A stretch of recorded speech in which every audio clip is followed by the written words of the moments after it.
धनुर्धरों के बारे में हम चर्चा कर रहे हैं। 10वें नंबर पर द्रोणाचार्य के बारे में और 9वें नंबर पर अर्जुन के बारे में हम बता चुके हैं। आज 8वें नंबर पर आते हैं भीष्म पितामह।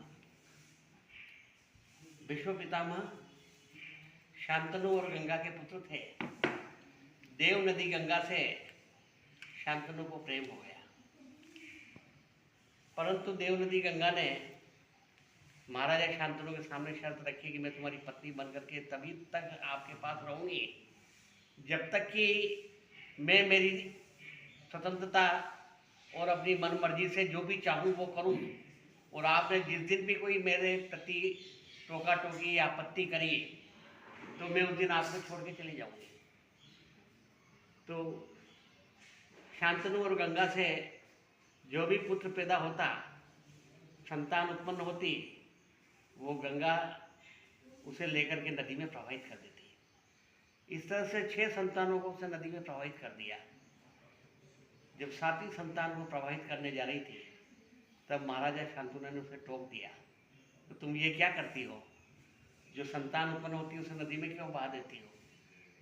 तब गंगा ने कहा कि अपने अनुबंध के अनुसार आपने ये शर्त तोड़ दी है और मुझे टोक दिया है, इसलिए अब मैं इस पुत्र को आपके पास में छोड़ के जा रही हूँ सदा के लिए।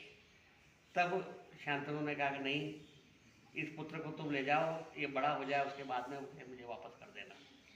तब गंगा ने जो देवव्रत नाम था 7वें पुत्र का उसे पाला और वहाँ पर सभी प्रकार की शिक्षाएँ धनुर्विद्या आदि की गंगा के द्वारा दी गई। और जब देवव्रत जवान हुआ तो वापस अपने पिता शांतनु के पास में आ गया। शांतनु गंगा के जाने के बाद अकेले रह गए। वो एक बार नदी पार कर रहे थे तो जो नाव चला रही थी धीवर कन्या, उसका नाम था सत्यवती। वो सत्यवती पर मोहित हो गए, उससे विवाह करना चाहते थे। तो सत्यवती ने कहा कि मेरे पिता से आप बात करो।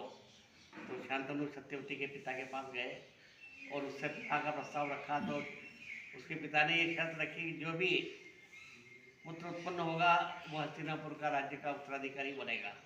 परंतु उनके तो पहले ही पुत्र देवव्रत पैदा हो चुका था।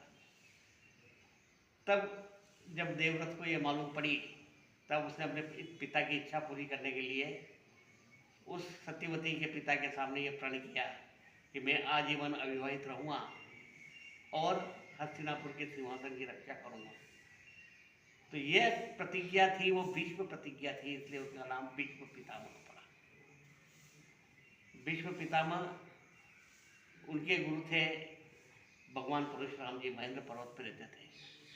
उनसे उन्होंने समस्त धर्म विद्या का ज्ञान प्राप्त किया था। और एक बार तो परशुराम जी और गंगापुत्र भीष्म में भीषण युद्ध हुआ। दोनों आपस में एक दूसरे के ऊपर दिव्यास्त्रों का प्रहार करते रहे, कोई भी प्रयास नहीं हुआ। तब सभी देवता इकट्ठे हुए, उन्होंने कहा कि इनमें से कोई बारात होने वाला नहीं है, क्योंकि गंगापुत्र भीष्म को विष्णु और शिव के अलावा और कोई परास्त नहीं कर सकता था, इतने अजय अस्त्र उनके पास में थे। तब वहाँ पे युद्ध विराम करवाया गया और उन दोनों का युद्ध बंद हुआ। 10 दिन तक महाभारत के युद्ध में भीष्म पितामह कौरवों के सेनापति रहे और उनकी बाणों की वर्षा के आगे कोई भी पांडव धनुर्धर नहीं टिक पाया और त्राही त्राही पांडव सेना में मच गई। उन्हें कोई भी परास्त नहीं कर पा रहा था और यहाँ तक कि उनके तीरों से, बाणों की वर्षा से परेशान होकर के, और भगवान श्री कृष्ण ने जो यह व्रत लिया था कि मैं युद्ध में शामिल तो हुआ पर शस्त्र नहीं उठाऊंगा, तो उन्होंने भी शस्त्र उठाने के लिए भीष्म पितामह ने मजबूर कर दिया और वो रथ का पहिया लेकर के भीष्म पितामह की ओर दौड़ पड़े।